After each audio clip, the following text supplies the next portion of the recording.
السلام علیکم ورحمۃ اللہ وبرکاتہ۔ بسم اللہ الرحمن الرحیم۔ گرامی قدر سامعین کرام، آج ایک مضمون نظر سے گزرا جس میں پاکستان کے قلمکار نے اس چیز پر بہت زور صرف کیا ہے کہ شب برات ایک غیر اسلامی عمل ہے اور ایک غیر اسلامی چیز ہے، اس کا اسلام سے کوئی تعلق نہیں ہے۔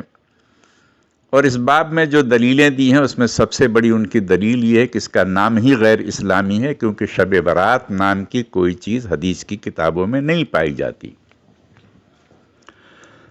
اللہ سبحانہ و تعالیٰ سے مدد استعانت طلب کرتے ہوئے میں ان کے اس مغالطے کا جواب عرض کر رہا ہوں۔ اللہ تعالیٰ ہمیں حق، صحیح، سچی اور درست بات کہنے کی توفیق عطا فرمائے۔ دیکھیے، حدیث کی کتابوں میں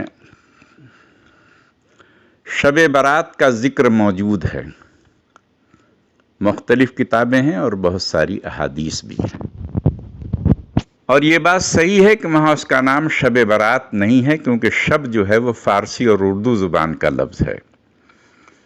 اللہ کے رسول سرور کونین صلی اللہ علیہ وسلم نے اس کا نام رکھا ہے لیلۃ النصف من شعبان، اور شب برات کی جو روایتیں ہیں اس میں یہی الفاظ وارد ہیں۔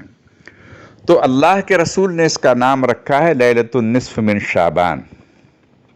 مگر ایک بات آپ کے ذہن نشین رہے کہ اسلام جب دیار عرب سے نکل کر دنیا کے گوشے گوشے میں اپنا نور لے کر پہنچا اور بہت سے لوگوں نے اسلام کو قبول کیا،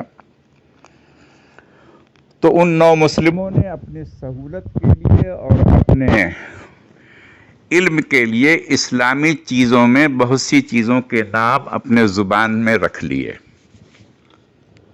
دیکھیے، قرآن کا نام قرآن مجید ہے، بل ہوا قرآن مجید فی لوح محفوظ، مگر اہل ایران نے، اردو والوں نے، پشتو والوں نے، پنجابی والوں نے اس کا نام رکھ لیا کلام پاک۔ انگریزی بولنے والوں نے اس کا نام رکھ لیا دا ہولی قرآن۔ تمل بولنے والوں نے اس کا نام رکھ لیا تھرو قرآن۔ یہ ساری چیزیں اپنی جگہ پہ درست ہیں، صحیح ہیں اور جائز ہیں۔ عبادات میں نماز کو لیجئے، اصل لفظ ہے صلاۃ، مگر اردو، فارسی، پنجابی، ہندی میں اسے نماز کہتے ہیں، تمل میں توڑگئی کہتے ہیں، ملیالم میں نمشکارم کہتے ہیں، انگریزی میں پریئر کہتے ہیں۔ یہ ساری چیزیں اپنی جگہ پہ جائز ہیں، درست ہیں، یہ کوئی ناجائز چیز نہیں، بلکہ جو ہے یہ چیزیں بھی اسلام میں قبول کی گئی ہیں، جائز ہیں اور درست ہیں۔ روزے کا بھی یہی حال ہے۔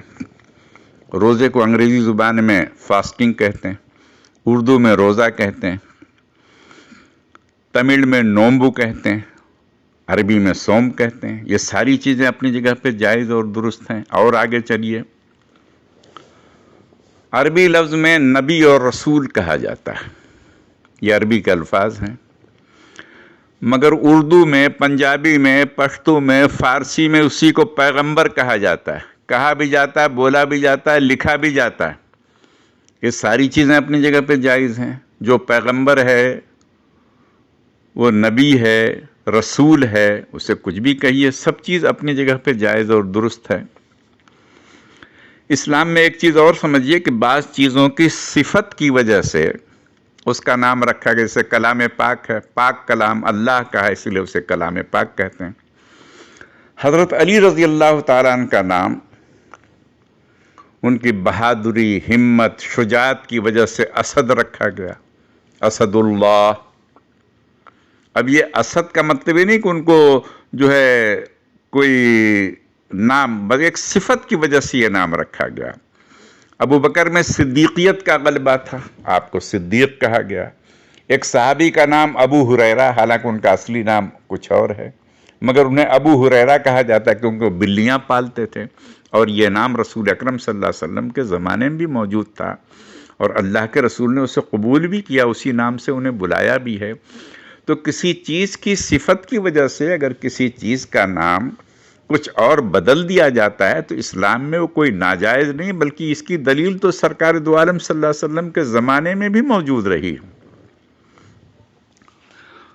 آئیے شب برات کا نام شب برات کیوں رکھا گیا یہ جانتے ہیں۔ دراصل دیکھیے اصل نام تو وہی ہے کہ لیلۃ النصف من شعبان، مگر اجمیوں کو سمجھنے سمجھانے کے لیے اس کا نام رکھا گیا شب برات۔ شب کہتے ہیں رات کو، اور براءت کا مطلب چھٹکارے کی رات، نجات کی رات، خلاصی کی رات۔ اس رات میں چونکہ انسانوں کی مغفرت کی جاتی ہے، انہیں گناہوں سے، جہنم سے چھٹکارا مل جاتا ہے، اس صفت کی وجہ سے اس شب کا نام، اس رات کا نام شب برات رکھا گیا۔ اور یہ کوئی ناجائز نہیں، غلط نہیں، اور اسلام کے خلاف نہیں۔ جب ہم صوم کو روزہ کہہ سکتے ہیں، قرآن مجید کو کلام پاک کہہ سکتے ہیں، نبی اور رسول کو پیغمبر کہہ سکتے ہیں، تو لیلۃ النصف من شعبان کو شب برات کہہ سکتے ہیں۔ اس میں کوئی قباحت نہیں، کوئی حرج نہیں۔